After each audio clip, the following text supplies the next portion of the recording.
औज़ुबिल्लाहिमिनश्शैतानिर्रजीम बिस्मिल्लाहिर्रहमानिर्रहीम। अस्सलाम वालेकुम मेरे बाबुल ज़िक्र इस्लामिक चैनल के व्यूअर्स। आज हम 16वें पारे का खुलासा लेकर आपकी खिदमत में हाजिर हुए हैं, जिसमें कि सूरह कहफ की आखिरी 3 रुकू हैं। सूरह मरियम मुकम्मल है और सूरह ताहा भी मुकम्मल शामिल है। सूरह कहफ का रुकू 10 आयत 71 से 82 तक। अशिया का ज़ाहिर कुछ है और हकीकत कुछ और। 10वें रुकू में 3 ऐसे वाक़यात बयान किए गए जिनका ज़ाहिर शर महसूस हो रहा था, लेकिन उनकी हकीकत खैर थी। हज़रत मूसा अलैहिस्सलाम हज़रत खिज़र अलैहिस्सलाम के साथ एक कश्ती में सफ़र कर रहे थे। हज़रत खिज़र ने कश्ती का एक तख्ता निकाल कर फेंक दिया। बज़ाहिर ये काम जुल्म था, लेकिन हज़रत खिज़र ने वजाहत की कि एक बादशाह सही सालिम किश्तियों को ग़स्ब करता है। अगर ये किश्ती सालिम होती तो बादशाह उसे छीन लेता। गोया एक तख्ता ज़ाया तो हुआ, लेकिन पूरी किश्ती तो बच गई। इसके बाद एक बच्चे को हज़रत खिज़र ने कत्ल कर दिया। बज़ाहिर ये कत्ल नाहक था, लेकिन हज़रत खिज़र ने बताया कि इस बच्चे ने बड़े होकर अपने वालिदैन के लिए वो बाले जान बनना था। वो अपना भी नामा अमाल सया करता और वालिदैन को भी परेशान करता। अल्लाह ताला वालिदैन को इससे बेहतर बच्चा अता फरमाएगा। इसके बाद हज़रत खिज़र अलैहिस्सलाम हज़रत मूसा अलैहिस्सलाम एक बस्ती में पहुंचे। बस्ती वालों ने इन मुसाफिरों को खाना खिलाने से इनकार कर दिया। हज़रत खिज़र ने बस्ती में एक ऐसी दीवार तामीर कर दी जो बिल्कुल गिरने वाली थी। हज़रत मूसा ने एतराज़ किया, आपने बग़ैर मुआवजे के बखील बस्ती वालों का ये काम कर दिया। हज़रत खिज़र ने वजाहत की कि इस दीवार के नीचे 2 यतीम बच्चों की वरासत एक खजाने की सूरत में दफन है। अगर दीवार गिर जाती, वो खजाना बखील बस्ती वालों के हाथ आ जाता। अल्लाह ताला ने मुझसे ये दीवार तामीर करा दी ताकि हकदारों को उनका हक मिल जाए। आखिर में हज़रत खिज़र अलैहिस्सलाम ने फरमाया, मैंने सब कुछ अल्लाह के हुक्म से किया और ये सब अल्लाह की रहमत के मज़ाहिर हैं। देखियो, अशिया का ज़ाहिर कुछ होता है, लेकिन उनकी हकीकत कुछ और। ए अहले नज़र ज़ौक़ नज़र खूब है, लेकिन ए अहले नज़र ज़ौक़ नज़र खूब है, लेकिन जो शय की हकीकत को ना देखे वो नज़र क्या। रुकू 11 आयत 83 से 101। खुशगवार हालात में शुक्र का इम्तिहान। 11वें रुकू में ज़ुल्करनैन के वाक़े का जिक्र आया है। ज़ुल्करनैन इंतहाई नेक बादशाह थे। अल्लाह ने उन्हें हर तरह की नेमतों से नवाज कर उनका इम्तिहान दिया। ज़ुल्करनैन ऐश में याद खुदा से गाफिल ना हुए और अल्लाह की शुक्र की रविश इख्तियार की। उन्होंने 3 मुहिम्मात सर की। हर मुहिम में जब किसी इलाके पर कब्जा किया तो लोगों से यही कहा, अगर तुम नेक रहोगे तो हम तुम्हारे साथ नरमी करेंगे, अगर तुम अल्लाह की नाफरमानी करोगे तो हम भी सख्ती करेंगे और अल्लाह भी तुम्हें सख्त अजाब देगा। रुकू 12 आयत 102 से 110। सबसे ज़्यादा खसारे में कौन। आखिरी रुकू है सूरह कहफ का, जिसमें आगाह किया गया है कि सबसे ज़्यादा खसारे में वो लोग हैं जिनकी सारी मेहनतें सिर्फ दुनिया के लिए लग रही हैं। बदनसीब गुमान कर रहे हैं कि वो कामयाबियाँ हासिल कर रहे हैं, कारोबार फैला रहे हैं, दौलत में इजाफा हो रहा है, असासा जग बढ़ रहे हैं।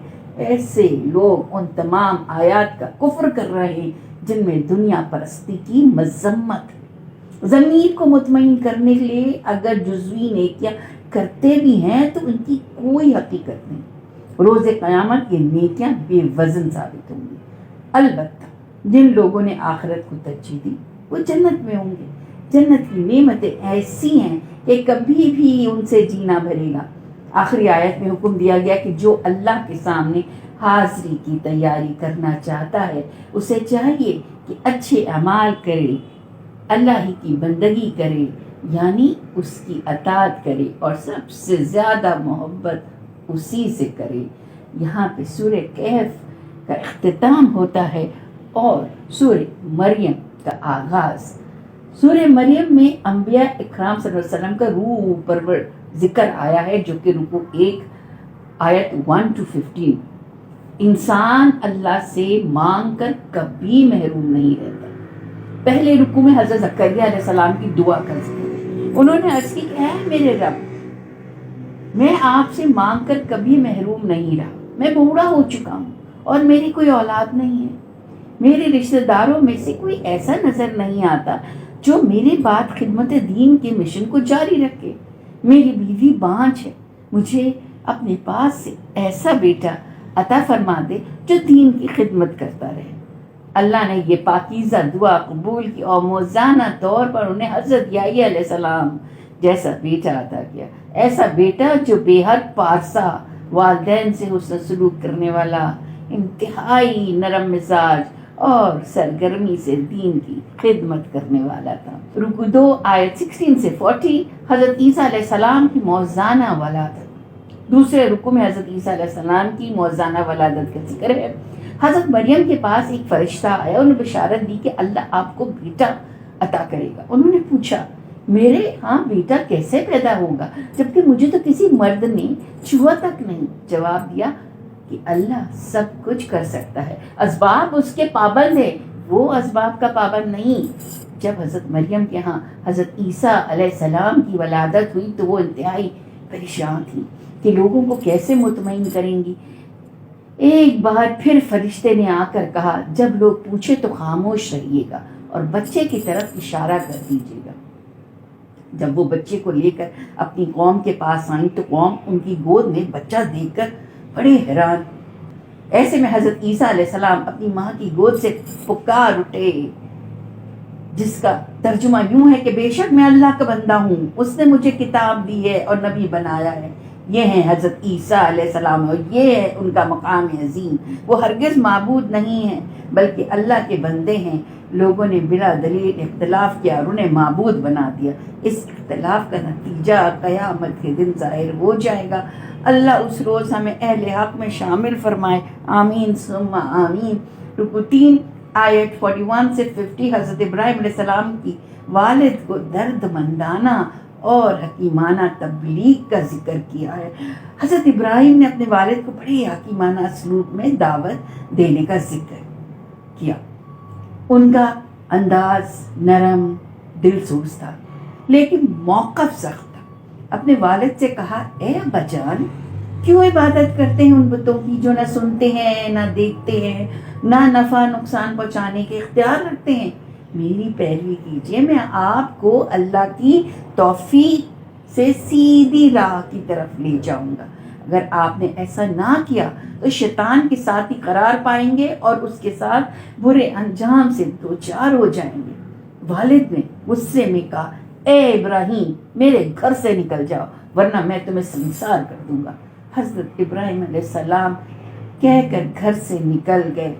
جب وہ مشرک والدین سے کٹے تو اللہ نے حضرت اسحاق علیہ السلام جیسا بیٹا اور حضرت یعقوب علیہ السلام جیسا پوتا عطا فرمایا. پھر رہتی دنیا تک ان کا بڑا اچھا تذکرہ لوگوں کی زبانوں پر جاری و ساری رہا. رکو 4 آیت 51 سے 65 میں انبیاء علیہ السلام کا ذکر مبارک ہے. ان انبیاء علیہ السلام میں حضرت موسیٰ علیہ السلام، حضرت ہارون علیہ السلام، حضرت اسماعیل علیہ السلام اور حضرت ادریس علیہ السلام شامل ہے. انبیاء کی عظمتوں کے بیان کے بعد ارشاد ہوا کہ یہ وہ نیک بندے تھے جب ان کے سامنے اللہ کی آیات کی تلاوت کی جاتی تھی تو وہ روتے روتے سجدے میں گر جاتے تھے. البتہ ان کی امتوں میں بعض ایسے ناخلف لوگ آئے کہ جنہوں نے نمازیں ضائع کر دی اور خواہشات کی پیروی کی. اللہ ہمیں اس جرم سے محفوظ فرمائے. آمین.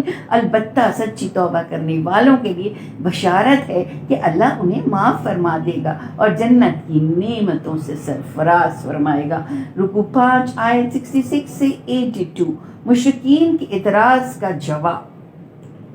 5ویں رکوع میں مشرکین مکہ چند اعتراضات کا ذکر ہے. وہ کہتے تھے کہ کیسے ممکن ہے کہ مرنے کے بعد انسان دوبارہ زندہ کیا جائے گا؟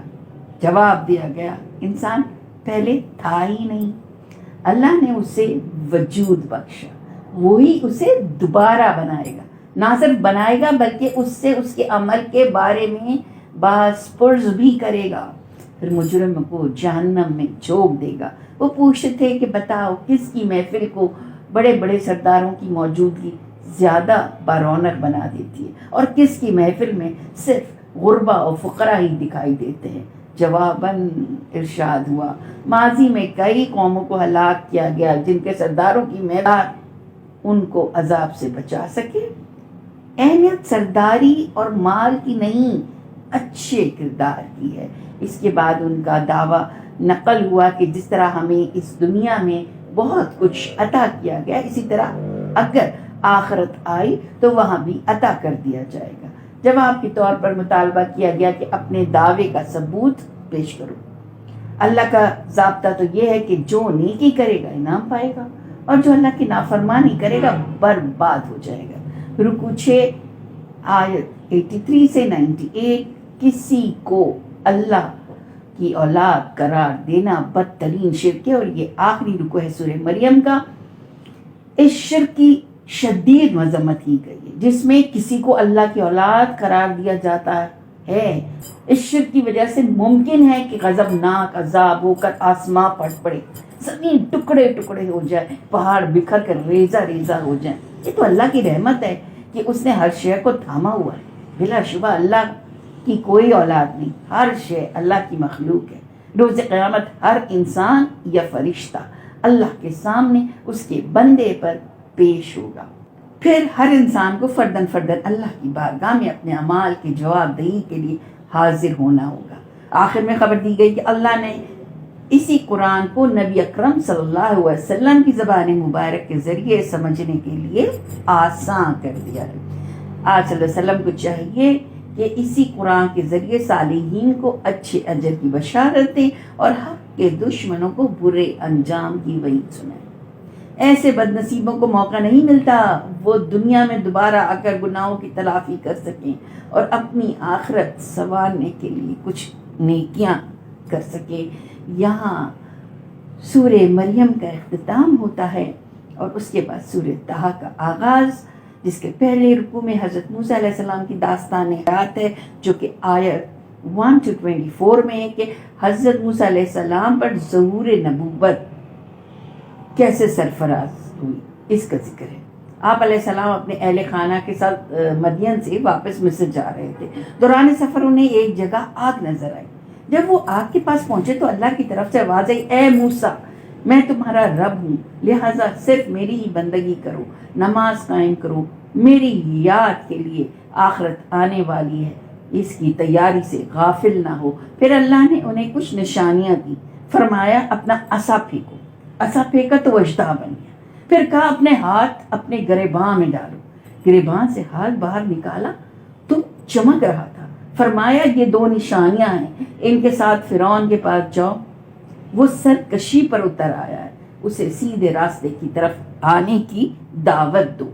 रुकू 2 आयत 25 से 54 में हज़रत मूसा अलैहिस्सलाम की ईमान अफरोज दुआएं और उनकी कबूलियत का जिक्र आता है। उन्होंने इल्तिजा की कि अल्लाह मेरा सीना खोल दे, मेरी ज़बान में रवानी पैदा कर दे ताकि लोग मेरी दावत को समझ सकें, मेरे भाई हारून को भी मेरे साथ इस काम में शरीक फरमा दे। अल्लाह ने ये दुआ कबूल की और फरमाया, ए मूसा, हमने आप पर पहले भी बहुत से एहसानात किए हैं।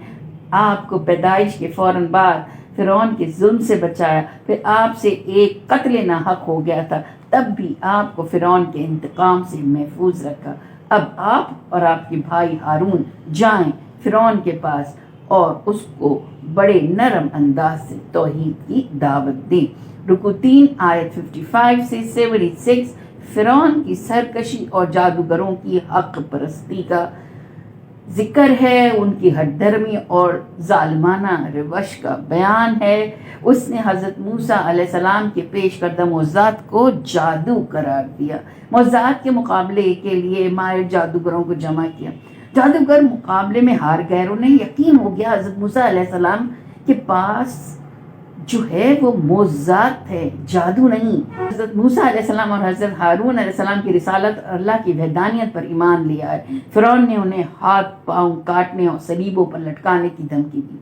जवाब में जादूगरों ने कहा कि हम पर हक वाज़ चुका है, तुम जो करना चाहते हो कर लो, तुम हमारी दुनिया की ज़िंदगी ख़त्म कर सकते हो, लेकिन आखिरत में जज़ा और सज़ा का अख्तियार नहीं रखते। फैसला आखिरत में होगा। جس نے اللہ کی نافرمانی کی وہ جہنم میں اس حال میں ہوگا کہ عذاب اور تکلیف کی وجہ سے نہ زندوں میں شمار ہوگا اور نہ ہی مر سکے گا، تکلیف سے نجات پا جائے گا۔ جو اللہ کا کہنا مانے گا اس کے لیے جنت کی دائمی نعمتیں ہوں گی۔ رکوع 4 آیت 77 سے 89۔ اجلت پسندی نقصان پہنچاتی، یعنی کہ جو جلد بازی ہوتی ہے وہ نقصان پہنچاتی ہے۔ اس رکوع میں فرعون اور اس کے لشکروں کی تباہی اور پھر بنی اسرائیل پر اللہ کے احسانات کا ذکر ہے۔ ان سے کہا گیا کہ احسان مندی کا تقاضا ہے کہ اللہ کی نافرمانی اور ناشکری نہ کرو، ایسا کیا تو اللہ کے غضب کا شکار ہو جاؤ گے۔ ہاں، کبھی غلطی ہو جائے تو اللہ سے سچی توبہ کر لو، کیونکہ اللہ سچی توبہ کرنے والوں کو معاف فرما دیتا ہے، پھر اسے دوبارہ نہ دہراؤ۔ پھر اس رکوع میں حضرت موسیٰ علیہ السلام کو کوہ طور پر بلانے اور انہیں تورات عطا کرنے کا بھی ذکر ہے۔ انہوں نے نیکی میں جلدی کی اور مقررہ وقت سے پہلے کوہ طور پر چلے گئے۔ اس عجلت کا نقصان یہ ہوا کہ بنی اسرائیل میں آگ کی غیر حاضری طویل ہو گئی اور سامری کو گمراہی پھیلانے کا موقع مل گیا۔ اس نے بچڑے کی ایک مورت بنائی اور اعلان کیا کہ حضرت موسیٰ علیہ السلام کا معبود یہ بچڑا ہے۔ بچڑے کی مورت نہ کسی بات کا جواب دے سکتی تھی اور نہ کسی کو نفع و نقصان پہنچا سکتی تھی، لیکن پھر بھی بنی اسرائیل کی بڑی تعداد نے اسے معاذ اللہ معبود مان کر اس کی پوجا شروع کر دی۔ رکوع 5 آیت 90 سے 104۔ قوم کی گمراہی اور حضرت ہارون علیہ السلام کا طرز عمل۔ 5ویں رکوع میں قوم کی گمراہی کے حوالے سے حضرت ہارون علیہ السلام کی وضاحت ہے۔ مشرکین کو بچڑے کی پرستش سے روکا۔ مشرکین انتہائی ضد پر اتر آئے اور کہا ہم حضرت موسیٰ کی آمد تک یہ عمل نہ چھوڑیں گے۔ اگر حضرت ہارون سختی کرتے تو مشرکین اور قوم کے دیگر افراد میں خانہ جنگی شروع ہو جاتی۔ انہوں نے قوم کو تفرقے سے بچانے اور اس کی وحدت کو قائم رکھنے کے لیے شدت سے کام نہ لیا اور حضرت موسیٰ علیہ السلام کی آمد کا انتظار کیا۔ حضرت موسیٰ علیہ السلام نے سامری سے باس پرس کی، فرمایا جاؤ، اب تم زندگی بھر اچھوت کی طرح رہو گے، کوئی تمہارے قریب آئے گا تو تمہیں تکلیف ہوگی۔ بچڑے کی مورت کو ہم جلا دیں گے اور اس کی راکھ کو دریا میں بہا دیں گے۔ رکوع 6 آیت 105 سے 115۔ روز قیامت شفاعت کی حقیقت کے بارے میں خبردار کیا گیا کہ روز قیامت کوئی شفاعت فائدہ نہ دے گی۔ ہاں، اللہ جسے اجازت دے گا وہ ایسے بندوں کے حق میں شفاعت کرے گا جس کے لیے اللہ شفاعت قبول کرنا پسند فرمائے گا۔ تمام چہرے اللہ کے سامنے جھکے ہوئے ہوں گے، ظلم کرنے والا برباد ہوگا اور خلوص کے ساتھ نیک عمل کرنے والا کامیاب ہوگا۔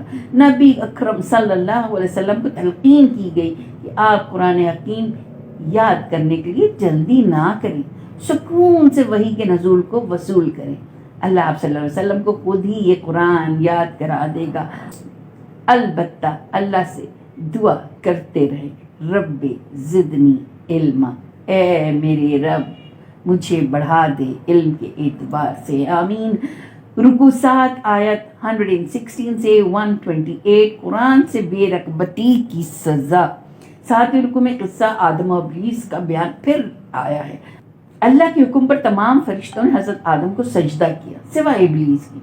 پھر حضرت آدم نے اس کی ترغیب پر بھولے سے جنت کے ممنوع درخت کا پھل کھا لیا اور جنت سے محروم ہو گئے۔ انہوں نے اللہ کی بارگاہ میں توبہ کی اور اللہ نے ان کی توبہ قبول فرما لی اور دنیا میں خلافت کے لیے بھیج دیا۔ انہیں آگاہ کیا کہ میں تمہاری ہدایت کے لیے وحی کا سلسلہ جاری رکھوں گا، جس نے میری وحی کی پیروی کی وہ کبھی نامراد نہ ہوگا، جس نے وحی سے غفلت برتی تو وہ دنیا میں چین اور سکون سے محروم ہو جائے گا۔ روز قیامت اسے اندھا کر کے اٹھایا جائے گا، وہ فریاد کرے گا مجھے اندھا کر کے کیوں اٹھایا گیا، دنیا میں تو میں دیکھنے والا تھا۔ جواب دیا جائے گا جس طرح تم دنیا میں وحی کے حوالے سے جان بوجھ کر اندھے بنے ہوئے تھے، آج تمہیں تمہاری اسی روش کی وجہ سے اندھا کر کے اٹھایا گیا ہے۔ اللہ ہمیں قرآن کریم کی تلاوت، اس کے فہم، اس کے احکامات پر عمل، اس کی اجتماعی احکامات کے نفاذ کے لیے جد و جہد اور اس کی تعلیمات کو دوسروں تک پہنچانے کی तौफीक अता फरमाए, आमीन सुम्मा आमीन। रुकू 8 आयत 129 से 135 नबी अकरम सल्लल्लाहु अलैहि वसल्लम से खुसूसी खिताब। ये है आखिरी रुकू सूरह तहा का, और इसमें नबी अकरम सल्लल्लाहु अलैहि वसल्लम को सब्र और अल्लाह के जिक्र की तलकीन की। आप सल्लल्लाहु अलैहि वसल्लम को हुक्म दिया गया कि सूरज के तुलू और गुरूब होने से पहले रात की घड़ियों में और दिन के अतराफ में अल्लाह का जिक्र करके कल्बी सुकून हासिल करें। आप सल्लल्लाहु अलैहि वसल्लम काफिरों की शान और शौकत, माल बर्बाद से मुतासर ना हों। अल्लाह की मदद के हसूल के लिए खुद भी नमाज पढ़िए और घर वालों को भी इसकी तलकीन कीजिए। अल्लाह ये नहीं चाहता कि लोग अल्लाह की याद से गाफिल होकर रिस्क हासिल करने के लिए ही मेहनत करते रहें। लोगों का राज़िक अल्लाह है, दुनिया में वो हर एक को रिस्क दे रहा है, अलबत्ता आखिरत की नेमतें सिर्फ मुत्तकियों के लिए हैं। मुशरिकीन तंज़िया कहते हैं कि नबी अकरम सल्लल्लाहु अलैहि वसल्लम पर उनकी फरमाइश के मुताबिक मौज़ा नाजिल क्यों ना हुआ। जवाब दिया गया, क्या ये कुरान मौज़ा नहीं जिसकी मिसाल कलाम पेश करने से वो आजिज़ है। अगर अल्लाह उन्हें कुरान के नज़ूल से पहले नाफरमानी की सज़ा दे देता तो वो शिकवा करते कि अल्लाह तूने क्यों ना हमारी तरफ रसूल भेजा था ताकि उसके ज़रिए हम हिदायत पर आ जाते। अब जबकि रसूल अल्लाह सल्लल्लाहु अलैहि वसल्लम आ चुके हैं तो वो फिर भी ईमान लाने के लिए तैयार नहीं। ठीक है, वो इंतज़ार कर ले, अनकरीब क़यामत आ जाएगी, फैसला कर दिया जाएगा कौन हक़ पर था कौन बातिल पर। अल्लाह हमें रोज़ क़यामत सुरखरू फरमाए में रुकू के खुलासे का इख्तिताम होता है, और अल्लाह पाक से हम यही दुआ करते चलें कि अल्लाह पाक हमें इस दुनियावी चकाचौंध से मरूब ना होने दे। परवरदिगार हमें ये जो मटीरियल चीज़ें हैं इनसे हमें इंस्पायर ना करे, क्योंकि यही चीज़ें हैं जो फिर हमको माज़अल्लाह गलती पर या कुफराने नेमत करने पर मजबूर कर देती हैं। अल्लाह पाक हमें सब्र और इस्तिकामत से जीने की हिदायत दे। अल्लाह पाक हमारा रब हमारा राज़िक रहे, हाँ हमें किसी का मोहताज ना करे। अल्लाह पाक हमें सिर्फ और सिर्फ अपना मोहताज रखे और हमारा ऊपर वाला हाथ रखे, ना कि नीचे वाला। इसी बात पे मैं आपसे इजाज़त लेती हूँ। इंशाअल्लाह अगले वीडियो में ज़िंदगी रही तो 17वें पारे का खुलासा लेकर आपकी खिदमत में हाजिर होंगे। अगर अभी तक आपने मेरा चैनल सब्सक्राइब नहीं किया है तो प्लीज़ बेल आइकॉन को क्लिक कीजिए, पसंद आए लाइक कीजिए, शेयर भी कीजिए। इस कुरान पाक के खुलासे को जितना बढ़ा सकते हैं बढ़ाइए, ये सदका जारिया होगी। और मुझे दीजिए इजाज़त, इंशाअल्लाह अगली वीडियो में दूसरे कुरान पाक का खुलासा लेकर आएंगे। अल्लाह हाफ़िज़। पाकिस्तान जिंदाबाद।